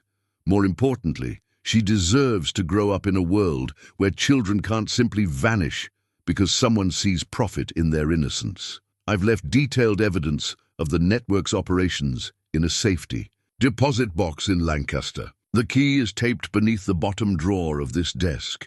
If something happens to me, please use this information to ensure that justice finally reaches the people who have caused so much pain. I love you, Papa. I have never stopped loving you, and I have never stopped hoping that someday we could be a family again. Your son, Samuel. Levi's hand shook as he finished reading the letter, tears streaming down his face without shame or self-consciousness. 30 years of grief poured out of him, not just for the boy who had been taken, but for the man he had become in exile, for the granddaughter he had briefly known, for the reunion that had been so close he could taste it. But beneath the grief was something harder and more determined. Samuel had died trying to expose the truth, but his work would not die with him. The evidence he had gathered, the connections he had made, the network he had begun to unravel, all of it would be completed, no matter the cost. There's more, Bishop Samuel said quietly, pointing to a small digital camera that had been in the envelope, along with the letter. Jacob left us more than just words. Levi activated the camera with fumbling fingers, navigating through a series of video files dated over the past month. The first recording showed Samuel, Jacob, sitting in what appeared to be a hotel room, his face grave but determined. "If you're watching this, Papa, then the worst has happened," Samuel's voice said from the small speaker. "But I want you to know that Sarah and Anna are safe. I've arranged for them to stay with friends in the English community, people who understand the danger we're facing and who have resources to protect them until this is over." Relief flooded through Levi so powerfully that his knees nearly buckled. Anna was alive. His granddaughter was safe, hidden away from the network that had already claimed too many children. "The man you need to watch out for," Samuel continued in the recording, "is someone you trust completely, someone who has been part of your community for decades, who has access to your homes and your children, who knows exactly when families are most vulnerable. I've identified him through cross-referencing community records with documented disappearances, but I need more evidence before I can present a case that will stand up in court." The video file contained several more recordings, each documenting Samuel's growing understanding of the network's operations. He had traced financial records, interviewed other victims' families, and slowly built a comprehensive picture of how the trafficking ring operated. Most damning were the surveillance photographs he had taken of Peter Zook meeting with known associates of the network at locations throughout Pennsylvania and Ohio. "You see," Peter said, though his earlier confidence had been replaced by something closer to desperation. "Your son understood the futility of fighting something larger than himself. He tried to gather evidence, tried to build a case, but in the end, he was just one man against an organization that has resources he couldn't imagine." "But he wasn't just one man," Levi replied, his voice steady despite the tears still wet on his cheeks. "He was part of a family, part of a community, and now that community knows the truth." As if summoned by his words, the sound of vehicles arriving outside cut through the night air. Car doors slammed, voices called out in the organized cadence of law enforcement, and flashlight beams swept across the windows of the farmhouse. Peter's face went white. "That's impossible. No one knew we were here." But Levi smiled grimly as he held up the cell phone that had been hidden in Anna's room. "Samuel was smarter than any of us gave him credit for. One of these video files was automatically uploaded to law enforcement servers as soon as the phone was activated. He built in a dead man's switch. If he disappeared, if he was killed, the evidence would be released automatically." The front door burst open and uniformed officers swarmed into the house with the precise movements of a carefully planned raid. At their head was a woman in her 50s, wearing a federal agent's badge, her expression grim but satisfied as she took in the scene in the study. "Peter Zook," she said, her voice carrying the authority of the federal court system. "You're under arrest for conspiracy, human trafficking, and the murder of Jacob and Sarah Miller. You have the right to remain silent." As the handcuffs clicked around Peter's wrists, Levi felt 30 years of questions finally beginning to find their answers. The network that had stolen his son, that had murdered dozens of families' hopes, that had operated in the shadows of faith communities across the country, was finally being dragged into the light. But the most important question remained: where was Anna, and how could he bring his granddaughter home? The answer, he realized as the federal agent approached with Samuel's evidence files in her hands, lay in trusting his son's final gift, the detailed records of a network's destruction and a family's restoration. The federal agent introduced herself as Special Agent Mary Brennan, a name that sent a shock of recognition through Levi as he remembered the files Samuel had compiled. This was Thomas Brennan's daughter, the woman who had dedicated her career to dismantling the network her father had helped create. Her presence here, leading the raid that had captured Peter Zook, suddenly made Samuel's investigation seem part of a much larger and more coordinated effort. "Mr. Stoltzfus," Agent Brennan said, her voice carrying both professional authority and personal understanding of loss. "Your son contacted me 6 months ago. He'd been working independently to gather evidence about the network that took him. But he realized he needed federal resources to protect his family and ensure the operation was completely dismantled. The farmhouse had been transformed into a crime scene, with investigators photographing Jacob's research materials and carefully cataloging evidence that would be used to prosecute not just Peter Zook, but dozens of co-conspirators across multiple states. Through the windows, Levi could see news vans arriving, their bright lights turning the peaceful Amish farmyard into something resembling a movie set. "Where is Anna?" Levi asked, the question that had been burning in his chest since hearing Samuel's recorded message.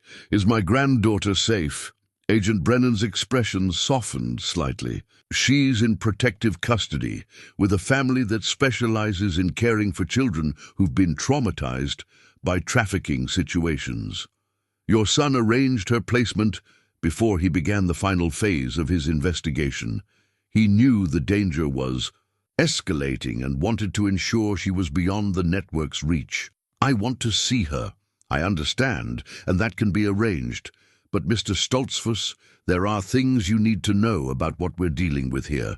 The network your son was Investigating has tentacles reaching into law enforcement, social services, and even some federal agencies. Until we're certain we've identified all the compromised individuals, Anna stays in protective custody. The implication that corruption reached even into the agencies supposedly protecting children sent a chill through Levi's heart. How many times had investigations been derailed by insiders? How many families had been told their children were lost forever while those same children were being sold to the highest bidders? Your son was remarkably thorough, Agent Brennan continued, opening a laptop computer on the kitchen table. His evidence doesn't just document the network's operations, it provides a roadmap for dismantling the entire organization. But there's one final piece. We need to complete the picture.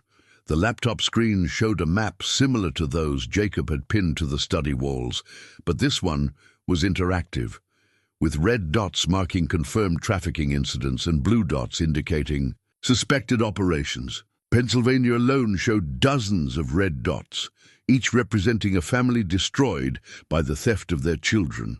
The network operates on a cellular structure, Agent Brennan explained. Individual cells like the one Peter Zook managed are largely independent, but they all report to a central coordination hub. We've identified most of the cell leaders, but the central coordinators have remained hidden behind layers of protection. Until now, your son managed to penetrate deeper into the organization than anyone before him. He discovered that the coordinators are planning something they call the Harvest, a massive operation designed to acquire dozens of children simultaneously before law enforcement can shut them down completely. Levi felt his blood turn to ice. When? Tomorrow night. They've been planning it for months, using Peter Zook's intelligence about vulnerable families across 3 states. The operation was supposed to include Anna as well, but when your son's investigation forced them to move prematurely, they had to proceed without some of their intended targets. Bishop Samuel, who had been sitting in stunned silence since Peter's arrest, suddenly looked up with alarm. Tomorrow is the Harvest Festival. Half the families in the valley will be at the community gathering, their children playing together without supervision. If someone wanted to take multiple children at once, that's exactly what they're planning, Agent Brennan confirmed. But thanks to your son's intelligence, we'll be ready for them. The next several hours passed in a blur of preparation and coordination. Levi found himself at the center of an investigation that spanned multiple law enforcement agencies. His quiet farmhouse transformed into a command center where federal agents, state police, and local authorities planned the operation that would finally bring the network to justice. Samuel's evidence proved even more comprehensive than anyone had imagined. He had documented not just the network's structure and operations, but had identified the specific coordinators who would be present at tomorrow night's attempted harvest. More importantly, he had discovered the location where Anna and other recently taken children were being held while buyers were located, a compound in rural Ohio that masqueraded as a private school for troubled youth. We'll hit the compound simultaneously with the Harvest interdiction, Agent Brennan explained, as dawn broke over the valley. Your son arranged for Anna to be kept separate from the other children, supposedly because she was destined for a special placement. That separation may have saved her life, but it also means she's at the most secure location.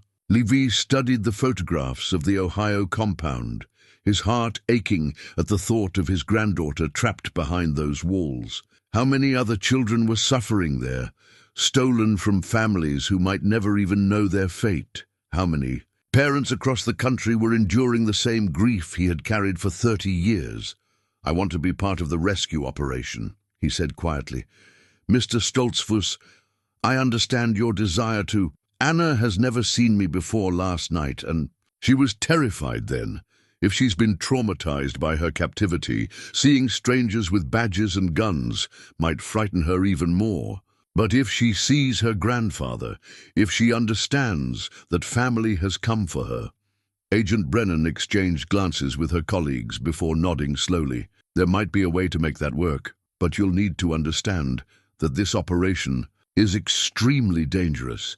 The network has resources we're still discovering, and they've proven willing to use violence when cornered. As the day progressed, Levi found himself learning skills he had never imagined needing. Federal agents taught him how to wear a radio earpiece, how to follow tactical commands, how to recognize the signs of an operation going wrong. They showed him photographs of the compound's layout, explained the timing of the assault, and drilled him on his role in Anna's extraction. But it was the personal preparation that proved most challenging. In his bedroom, Levi stood before the mirror and tried to see himself as Anna might, a stranger claiming to be family, asking her to trust him in the midst of chaos and fear. He reached into his pocket and withdrew the hair clip he had found outside his workshop, its painted flowers now seeming like a bridge between the terrified child who had sought his help and the granddaughter he was determined to save. From the same pocket, he retrieved the wooden horse from Samuel's childhood drawing, the toy that had survived 30 years of separation to become a symbol of family continuity. If Anna had been carrying its twin when she came to him for help, perhaps seeing the original would help her understand that he truly was the grandfather her father had told her about. Ruth Kaufman arrived as the sun reached its zenith, her face grave with the weight of revelations that had shattered her understanding of their community. I've been thinking about all the times over the years when Peter offered to help with the children, she said quietly. All the occasions when he volunteered to watch over them during community gatherings, all the families he counseled after tragedies. How many opportunities did we give him? Too many, Levi replied. But that ends today. As afternoon shifted toward evening, the various law enforcement teams began moving into position. The Harvest Festival would begin at sunset, with families gathering in the community's central field for an evening of food, fellowship, and traditional games. Children would run freely between the tables and activity stations, their parents secure in the belief that their peaceful valley remained untouched by the outside world's dangers. But tonight, that false security would serve a different purpose. Tonight, the network's attempt to exploit their trust would instead become the trap that destroyed them. Agent Brennan approached Levi as he prepared to leave for Ohio, her expression serious but hopeful. Your son would be proud of what we're about to accomplish. His sacrifice won't be in vain. Levi nodded, unable to trust his voice as he thought about Samuel's courage in returning to face the evil that had stolen his childhood. His son had known the risks, had understood that his investigation might cost him everything, but had pressed forward anyway because some things mattered more than personal safety. Agent Brennan, he said, as they prepared to depart, when this is over, when Anna is safe and the network is destroyed, what happens to all the children who were taken over the years? The ones like Samuel who were sold and raised by other families. Her smile was sad but determined. We help them find their way home, if that's what they choose. Some may decide to stay with the families that raised them, but others, like your son, may want to reconnect with their origins. Either way, they'll finally have the choice that was stolen from them. As the convoy of vehicles pulled away from Peaceful Valley, Levi caught a glimpse of his workshop in the side mirror. Tomorrow, if all went well, he would return there not as a solitary widower nursing old griefs, but as a grandfather preparing to teach his family's traditional crafts to a little girl who had never known she belonged to a legacy of skilled hands and patient hearts. The wooden horse in his pocket seemed to pulse with the promise of stories finally shared, of toys passed down through generations, of a family reunited despite 30 years of separation and loss. Tonight, the harvest would indeed take place, but it would be a harvest of justice, not innocence, bringing home children who had been lost for far too long. The Ohio compound materialized out of the darkness like something from a nightmare, its tall fences and security lights a stark contrast to the rural farmland surrounding it. From their position on a wooded hillside half a mile away, Levi could see the buildings that masqueraded as a private school but served as a prison for stolen children. Somewhere behind those walls, Anna was waiting, perhaps sleeping, perhaps crying for a father who would never come for her. Agent Brennan crouched beside him, studying the compound through night vision binoculars. The assault team had been in position for 2 hours, waiting for the coordinated signal that would indicate the Harvest Festival operation in Pennsylvania had been neutralized. Until then, they remained hidden in the forest, watching for any sign that their presence had been detected. "Movement in Building C," Agent Brennan whispered into her radio. "2 guards making rounds. Pattern suggests normal security protocols, no indication of heightened alert." Levi's hands trembled as he gripped the wooden horse from Samuel's childhood, its familiar weight both comforting and heartbreaking. In a few minutes, he would be part of an armed assault on a heavily guarded compound, risking everything on the chance that seeing a familiar face might help Anna through the trauma of rescue. The absurdity of his situation wasn't lost on him. A peaceful Amish woodworker preparing for what amounted to a military operation. The radio crackled with updates from Pennsylvania. "Harvest Team Alpha in position. Festival gathering proceeding normally. Multiple targets identified among the crowd." The network's coordinators had indeed come to Peaceful Valley, drawn by the promise of vulnerable children and the intelligence Peter Zook had provided about families who would be distracted by the evening's festivities.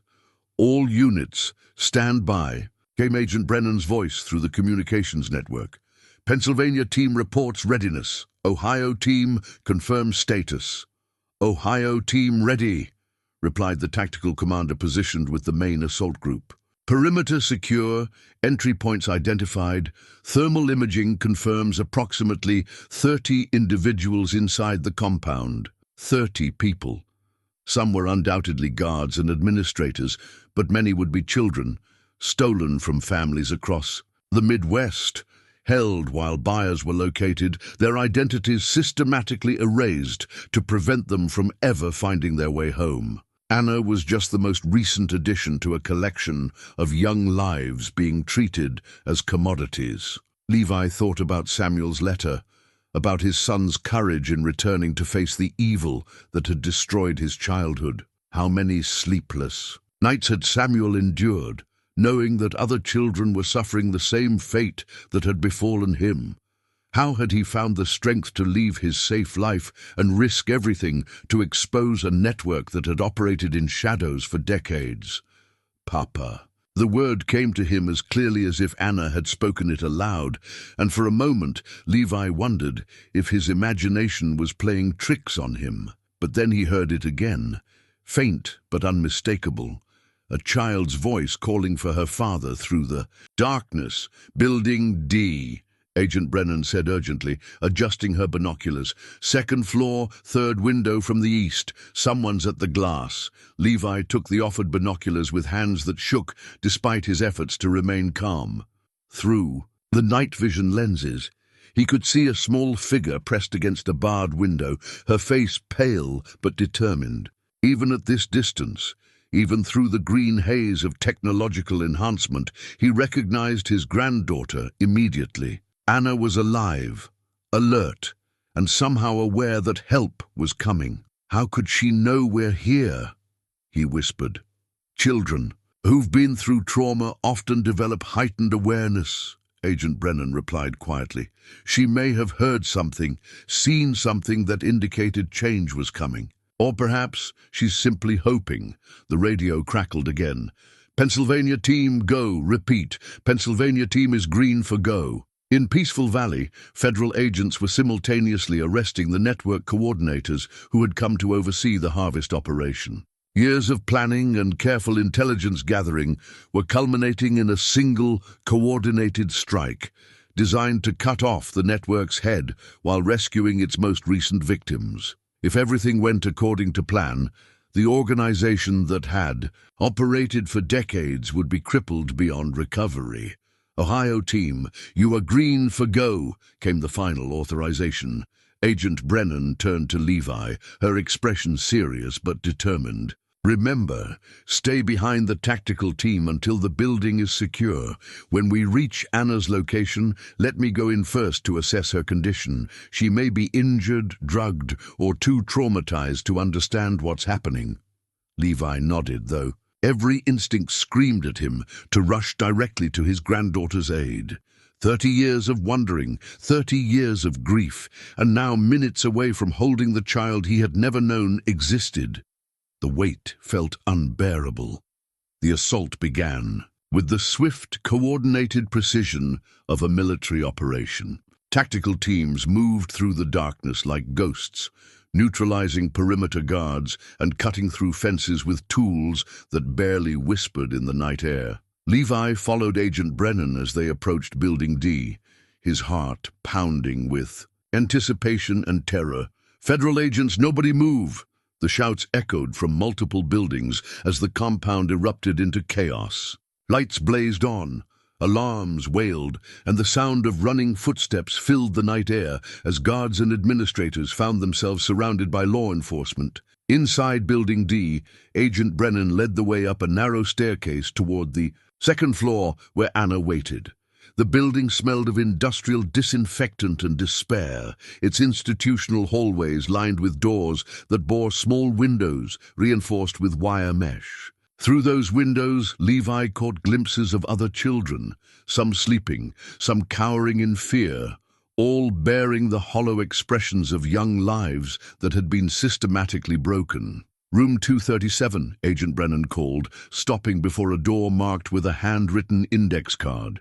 Anna Miller was written in neat block letters, as if she were a patient in a hospital rather than a kidnapped child being held for sale. The lock yielded to the tactical team's tools, and the door swung open to reveal a small room furnished with a single bed, a plastic chair, and a barred window. Anna sat on the bed, clutching something against her chest, her dark eyes wide with a mixture of fear and desperate hope. In her hands was a wooden horse, not the painted version from her bedroom, but the original that Levi had carved 30 years ago for Samuel's 6th birthday.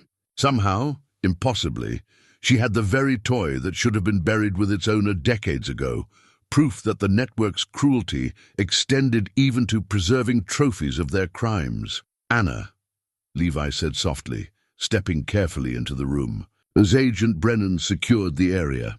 "I'm your grandfather. Your papa sent me to bring you home." Anna's eyes searched Levi's face with the careful intensity of a child who had learned not to trust adult promises. Her small hands clutched the wooden horse so tightly that her knuckles showed white against the toy's worn surface.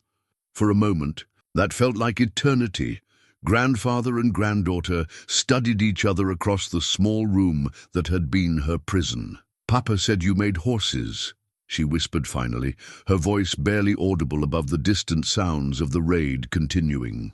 "Throughout the compound. He said you had gentle hands that could make beautiful things." Levi's vision blurred as he slowly reached into his pocket and withdrew the matching wooden horse, the one from Samuel's childhood drawing that had somehow survived 30 years to become a bridge between past and present. Anna's eyes widened as she recognized the twin to the toy in her hands, and for the first time since entering the room, something that might have been hope flickered across her young face.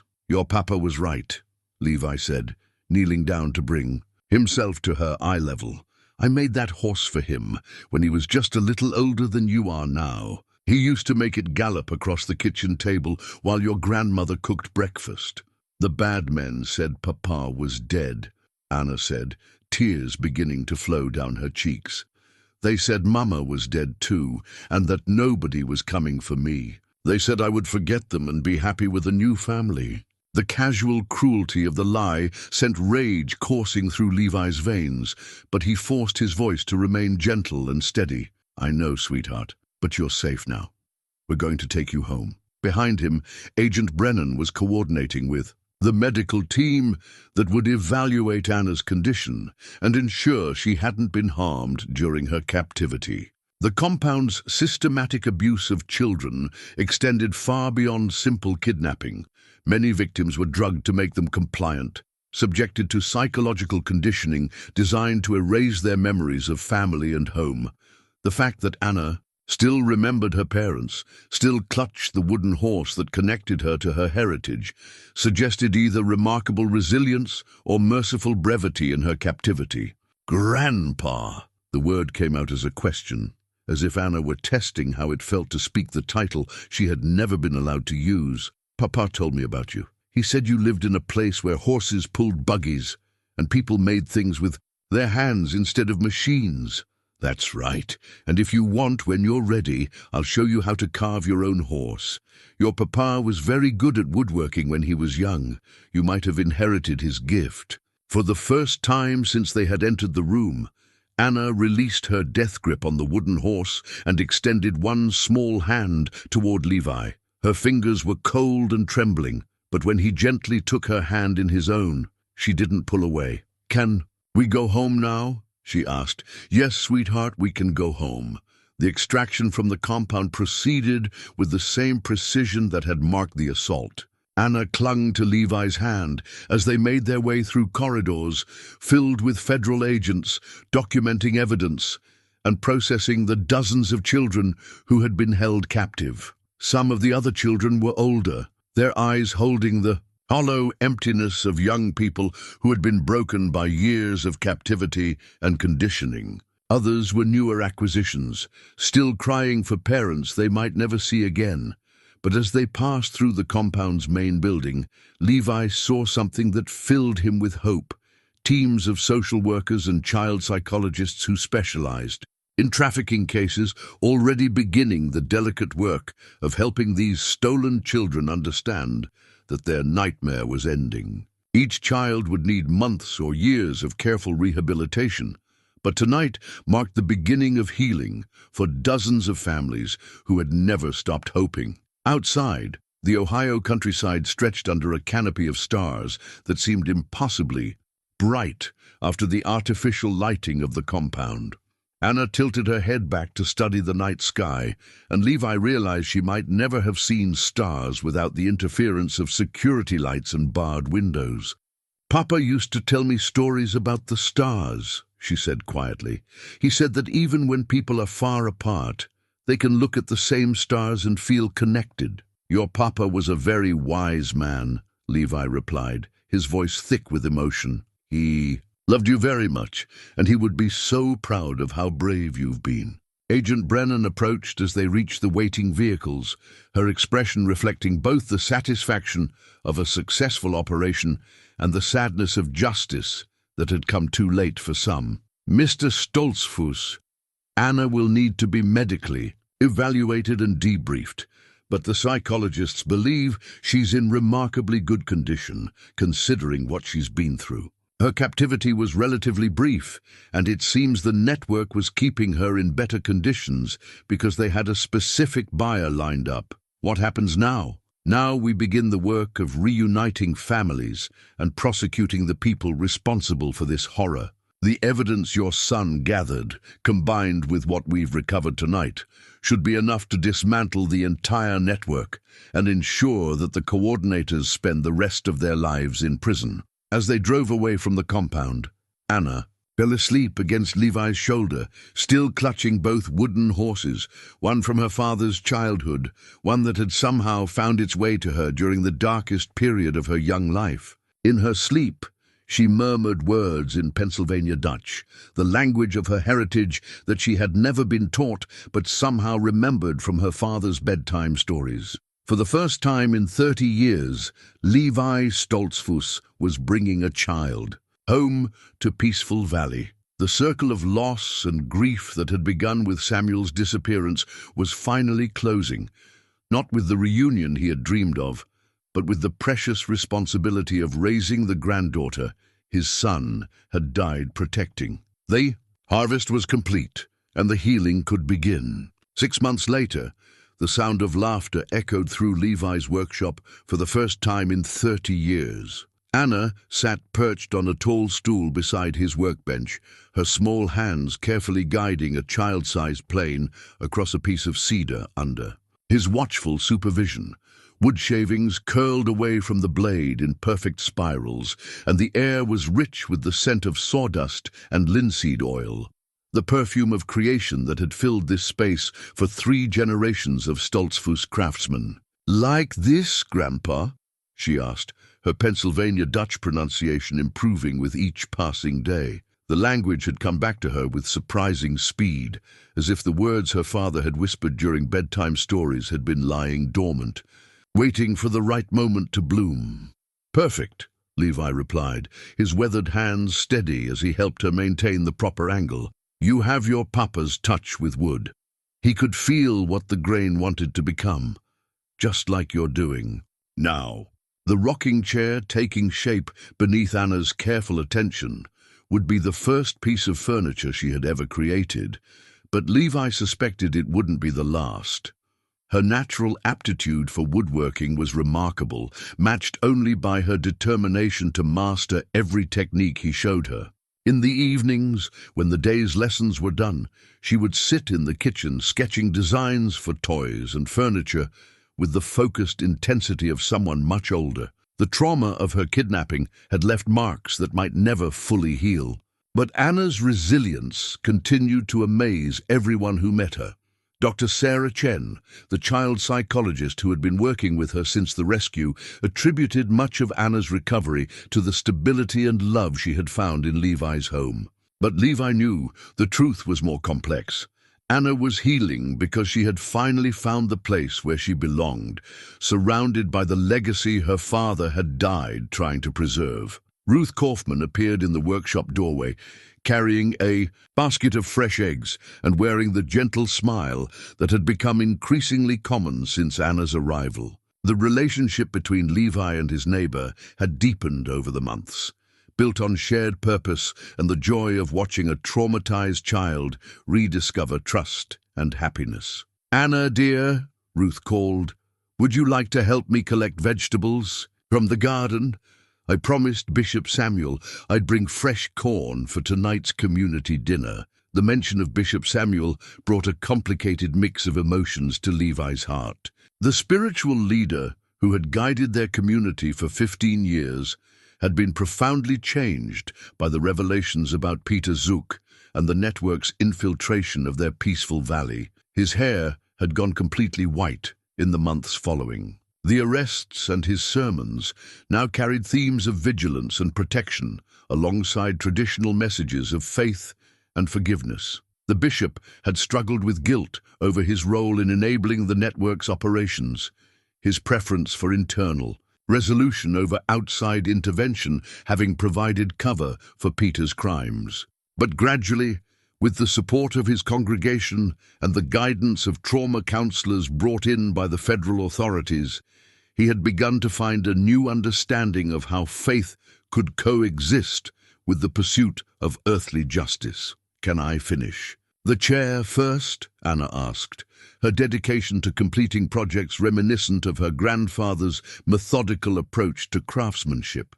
"Of course," Ruth replied, "but don't work too long. We have a special guest coming for dinner tonight."